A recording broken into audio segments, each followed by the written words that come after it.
Hello guys, welcome to my new another video. আলোচিত সমালোচিত Sonia Parvin Angel Sonia. আচ্ছা আপু, তুমি সবসময় থাকো আলোচনায়, মাঝেটা সাকিব খানের পিকচার নিয়েও খুবই ট্রেন্ডিংয়ে তুমি ছিল। তো আপু, তুমি তো এখন বর্তমানে কী করছো? আমি যেহেতু আমার জার্নিটা রিয়েলিটি শো থেকে, আমি রিয়েলিটি শো থেকে এসেছি যে মডেল হিসাবে। তো আমি মডেলিংটাই করি। আজকে আমার র্যাম্প শো ছিল কোরিওগ্রাফার হিসাবে, সেটাই আমি আজকে প্রোগ্রামে করেছি। আর পিয়াল হোসেন এটা মেইন প্রোগ্রামটা অর্গানাইজার করেছে, আর আমাদের কোরিওগ্রাফার ছিল বুলবুল। তো আপু, মানে আপনি কি আপনার তো স্টার্টিং র্যাম্প শো দিয়ে আমি যদি জানি কি, তো এখন কী করছো? আমি মোটামুটি এখন ফটোশ্যুট, প্রমোটিং, লাইভ পেজে এবং এগুলোই কাজ করছি। এখনও মিডিয়াতে এই ইউটিউব থেকে এগুলোই কাজ করি।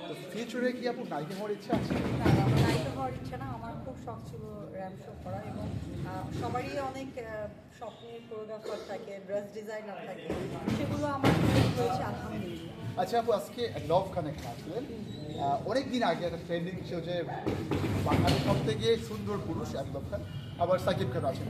আচ্ছা আপু, মানে এটার সম্পর্কে কী বলবো? এটা মিথ্যা বানোয়াট কথা ছিল? এটা তো সব আপনাদেরকে ক্লিয়ার করে দিয়েছে, এটা মিথ্যা একটা বানোয়াট কথা ছিল।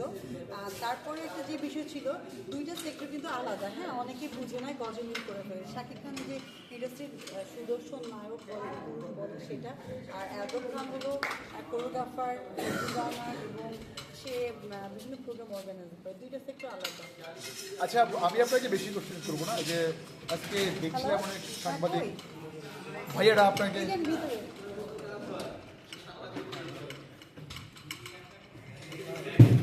আচ্ছা একটু গেল ভাই, সাকিব খান সম্পর্কে বলতে। তো আপু, যদি কখনো আপনাকে অফার করা হয় সাকিব খানের ভূমিকা, আপনি করবেন? সাকিব খানের ফিল্মে যদি আপনাকে অফার করা হয় নায়িকা হিসেবে, করবেন কিনা আমার জানা নেই। আমি আসলে নিজেকে এরকম এখন আমি নিজেকে এভাবে প্রেজেন্ট করিনি। যদি আমি নিজেকে মনে করি যে আমি আসলে ওইরকম পারফেক্ট একটা নায়িকা হিসেবে তার সঙ্গে কাজ করতে পারবো, নিজেকে আমি ফিট করবো, দেন আমি আচ্ছা, বুঝতে পেরেছি আপু। আসলে কি অনেকগুলো কোশ্চেন ছিল সাংবাদিক ভাবে, আমি এসব না করি। তো এই যে আপনার বার্ষিক ইনকাম প্লাস আপনার অনেক আপনার এই ড্রেসের দাম কত, এইসব কোশ্চেনগুলো কি মানে আসলে করা ঠিক হয়? মানে আপনাকে আমি মনে করি এগুলো প্রশ্ন করা একবারেই ঠিক না। আমি 500 টাকা দামের জামা পরি, 5000 টাকা দামের জামা পরি, আবার দেখা গিয়েছে 200 টাকা দামের গেঞ্জিও পরে দিই। তো দামটা বিষয় না, আমাদের শখের জিনিসের দাম লাখ টাকা। তো আমরা যে অনেক সময় দেখা গিয়েছে কোথাও থেকে আমরা হয়তো দেখা গেছে যে আমরা গজ কাপড় কিনছি, লেস কিনছি, তারপর ওর মধ্যে পাথর লাগিয়ে আমরা নিজে ডিজাইন। অনেকেই গুলিস্তান থেকে শাহরুখ কেনা কেন? হ্যাঁ, তো সেখানে কি ভাইয়া, এখানে সবাই যে ওই যে দুবাই থেকে ড্রেস এনে পরবে এমন তো না।